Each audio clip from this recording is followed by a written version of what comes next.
man is back. Oh, okay, boys. Oh my gosh, the man got that stuff. This is a 5 out of freaking 5. It is beat making time. Next week is E3 week. My album comes out next week. I have the leopard. This is your boy. All right, ladies and gentlemen of the YouTube citizens, y'all know who this is. This is your boy Dashy True Inferno.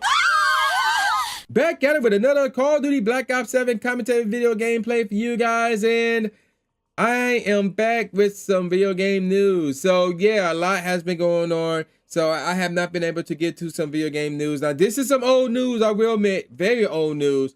A lot's been going on, more important news been coming up, personal issues been coming up, and the usual stuff been coming up that I had to address first. So now we can get back to our originally scheduled, our originally scheduled programming in terms of the topics that I want to cover. And this is one of the ones I want to talk about. PlayStation confirms that they are moving away from hardware and gamers are losing their minds apparently. So this is an issue from gamingbible.com. This joint was posted on August the 8th of last year. So again, this is old news right here, but it's still worth talking about. And the subtitle to this is Nintendo now the last first-party publisher? So this article is by Lewis Parker, so check this out. Last night, referring to August the 7th, Sony's vice president confirmed something we all kind of assumed for a while now. PlayStation is no longer interested in being a first-party publisher. Yesterday, again, this is August the 7th, Sony held their Q1 2026 earnings call, which sounds like something that should have been very dry and boring, but it's actually something that ended up being extremely interesting and somewhat divisive. During the earnings call, Sony's vice president Sadahiko Hayakawa were asked about their recent partnership with Bandai Namco, and he revealed that PlayStation is midway through a transition away from a, and I quote here, hardware-centric business model, end quote. Here's the full quote. In the gaming business, we are moving away from a hardware-centric business model more to a platform business that expands the community and increases engagement, end quote. Earlier in the call, Sony's chief financial officer, Lin Tao, implied that this transition may be due to an uptick in PlayStation's third-party related sales. And, oh, this is a quote apparently. Yeah, this is a quote. So, FY, which I believe stands for finance, what is it? Fiscal year. I think that's what it stands for. But referring to 2025's Q1 sales, increased 8% year-on-year to Japan yen's 936.5 billion, primarily due to an increase in third-party software sales, potentially offset by the negative impact of foreign exchange rates. And that is what Lin Tao revealed, end quote, by the way. In short, what this means is that PlayStation is raking in more profits from their third-party software sales than they assume. Several first-party PlayStation titles have seen releases on PC over the years, including the likes of Horizon Zero Dawn, The Last of Us Part 2 Remastered, and Marvel's Spider-Man 2. In a surprising development, Helldivers 2 were also recently announced for the Xbox Series X and S, implying that Sony has plans to bring several more first-party titles to Xbox down the line. Over on the R-Game Reddit, by the way, R-Game subreddit, several users aren't too keen on Sony's new software-focused approach. And here's a quote.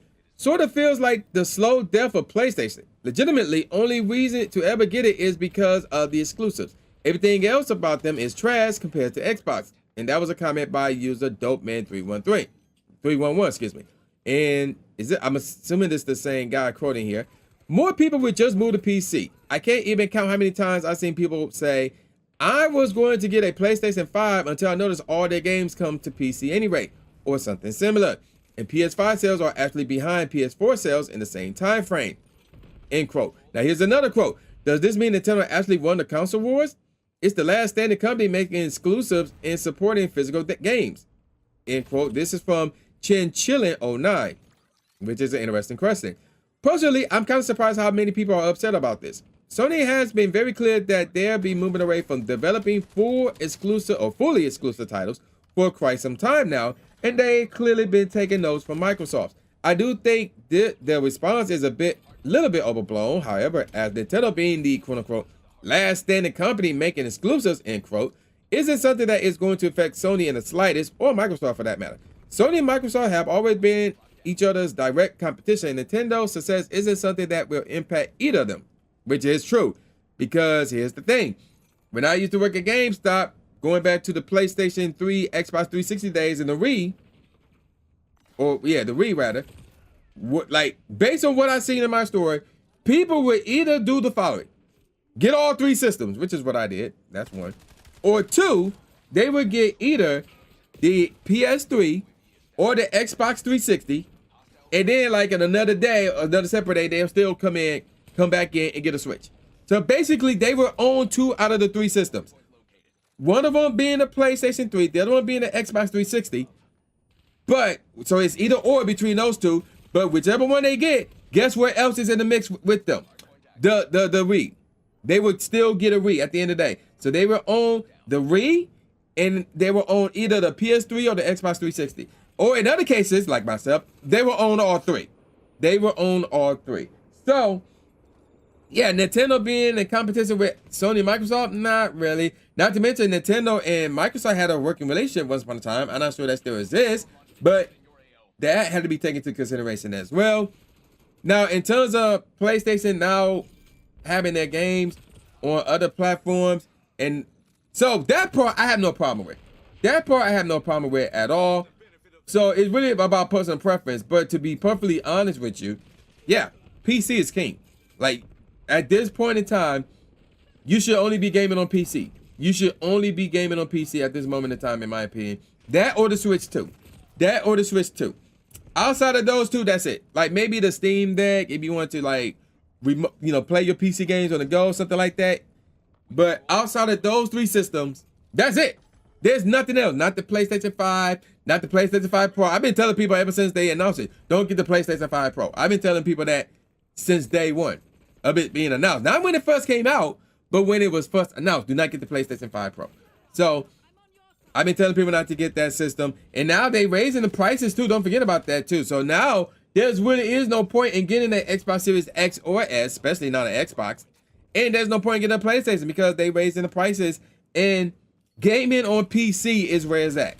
It's where it's at right now. Either that or on your mobile phone. That's it. For the most part, that's it. Again, you got the Switch 2.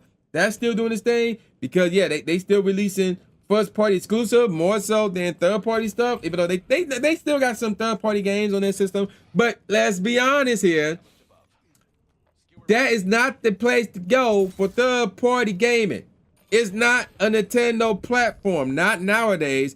That will either go to Microsoft, Sony, but the real winner here is PC. Now, in terms of Sony moving away from making exclusive games, now let's think about this real quick. Now, by exclusive games, that means games that are exclusive to the PlayStation, not games that Sony creates, like Crash Bandicoot Once Upon a Time, Spyro Once Upon a Time, Sly Cooper Once Upon a Time, and stuff like that. God of War, Last of Us. No, they still gonna make those games, which is really what I want. As long as they still make those Sony games, whatever they do with them, I have no problem with it whatsoever. But if they, if they were to say, okay, we're gonna keep these on PlayStation, so in order for you to play this game, you gotta get a PlayStation. I'm not gonna lose any sleep on that, whatever the case may be. Although I don't know, it's weird. It's very, very weird because I want to say if they want to make more money with their console, that should be the way to go about it. But if they're making more money by having their games available everywhere, as opposed to only on their own hardware, and that's include their hardware sales, and they making more money releasing their games everywhere, and that's it, as opposed to having their games exclusive on PlayStation and forcing people to buy a PlayStation, then yeah, go for it. You got to make money. As a business, we got to make money. I got to make money. You got to make money. So there you go. There you go with that. But if they were to stop making games that Sony been making over the years, like I said, like the Horizons, the Last of Us, the Marvel Spider-Mans, the God of Wars, the Sly Coopers and stuff like that, now we have a problem. Now we have a problem because those games, more or less, are fantastic. Like, for the most part, any game that is made by Sony is fantastic. It really, really is. I ain't gonna front. So if they were to stop doing that, then we have a problem. Okay, I'm gonna call it a wrap. So with all that said, y'all know this is this boy New Jack Aspie, aka New Stephen A. Smith, saying peace out, y'all, and I'll see y'all next time. Yeah.